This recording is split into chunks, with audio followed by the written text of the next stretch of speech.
A day in the month of November 2023 in the beautiful city of Lagos is the night of champions in Europe across different centers. Two games has ended. Another game have just started. We'll give you update of the match coming from the biggest club competition in the world, the UEFA Champions League. There will be matches today across different centers and tomorrow. And also, we'll give you some news update as far as sport is concerned. Don't forget the Super Falcon of Nigeria that will be hosting Gebeta Island on Thursday inside Moshira Biola Stadium in Abuja. The Under-17 World Cup taking place in Indonesia has already gotten to two finalists. Germany will take on France as Germany defeated Argentina 4-2 via penalty after a 3-3 draw, while France defeated Mali 2-1. The final will be on Saturday, while the third place match will take place on Friday between Mali, the only African representative that got to the semi-final, will take on Argentina. The Woodies and so many more we're giving to you this lovely evening. Don't forget, if you are watching on Terrestrial TV, we are transmitting on UHF channel 433 you on DSTV, we are channel 255 on Star Time, we are channel 119. You can also via my TV and Roku TV anywhere you are in Africa.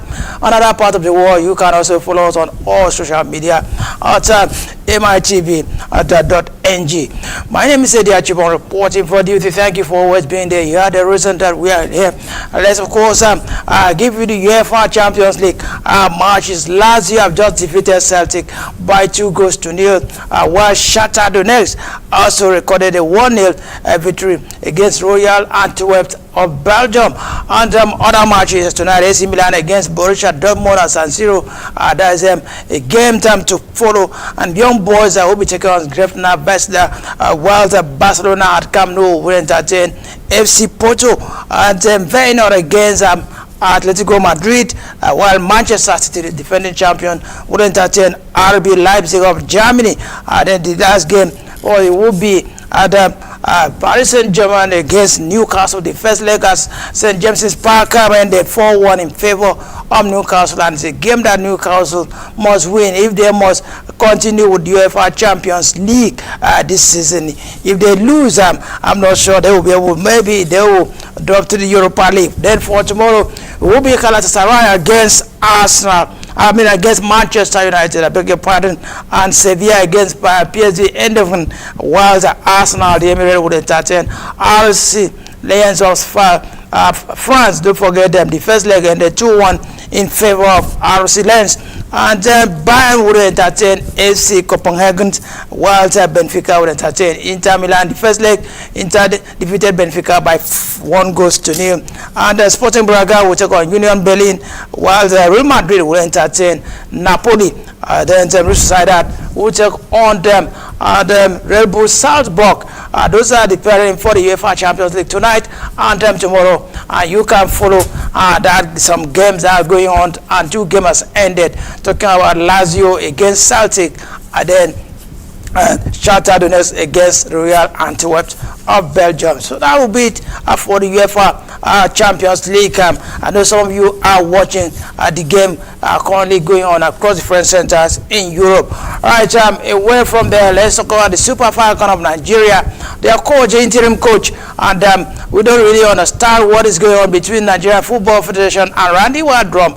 But right now, the man Paul Folk, who is the interim manager, said that the team will not underrate the Gabedians, and a couple of Super Falcon players also who drove from the games, the likes of Asisa Shola and Jennifer Echijini, also Halimatu Ajinde, will not be parts of that fixtures on Thursday inside MK Biola Stadium in Abuja. Let's listen to the Super Falcon interim manager what he said about that game on Thursday.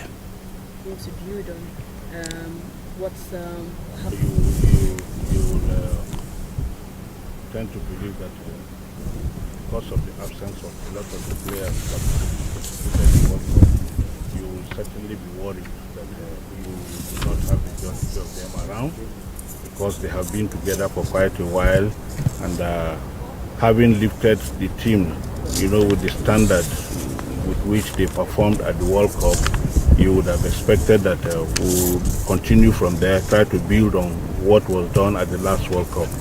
But with the current development, it's like you are starting all over again. And it's a challenge that we must take up the challenge and try to do our best to ensure that we do not lower the standards by any reason.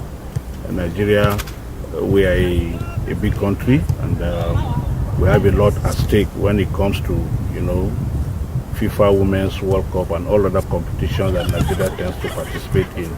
So like you said, yes, it puts an added pressure, but then we must take up the challenge and try to do our best to ensure that we don't use that as an excuse.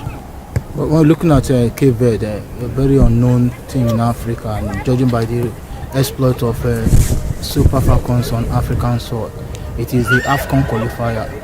Are we going to look at see Falcons having a stroll in the park against Cape Verde? You see, that's where sometimes we tend to miss the whole thing. We gone are the days when people play football with names, and when you hear a particular country, people assume they are not a footballing country, without us knowing how much they have invested into the development of their game. Over the past 3 years, Cape Verde has done a lot.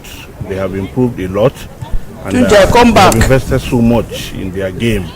The first major tournament they participated in was the Waffles. All right, there's a Super Falcons and interim manager. He said a lot about that game on Thursday in Abuja against Gevet Island. I wish the girls the best of luck, even in the absence of so many players. And some of the players just decided to drop from the games. That also came as a rude shock to the Nigerian Football Federation and also the coaching staff. But I know they can also do with that. Super Eagles legend Peter Rufai Dodo Mariana said, of course, the Super Eagle of Nigeria cannot win 20th African Cup of Nations in Cote d'Ivoire with disorganized team. That also the goalkeeping department errors need to be corrected before the Nation Cup. Otherwise, the Super Eagles should not be thinking of winning the Nation Cup. It's not my word, it's the word of Peter Rufai. And former Super Eagle coach Samson Siasia also said the same thing. That there's a lot of concern concerning the way the Super Eagles are playing. And Nigerian Football Federation says they need $2.5 million to sack Jose Pesero, and that's about 3 years salary as stipulated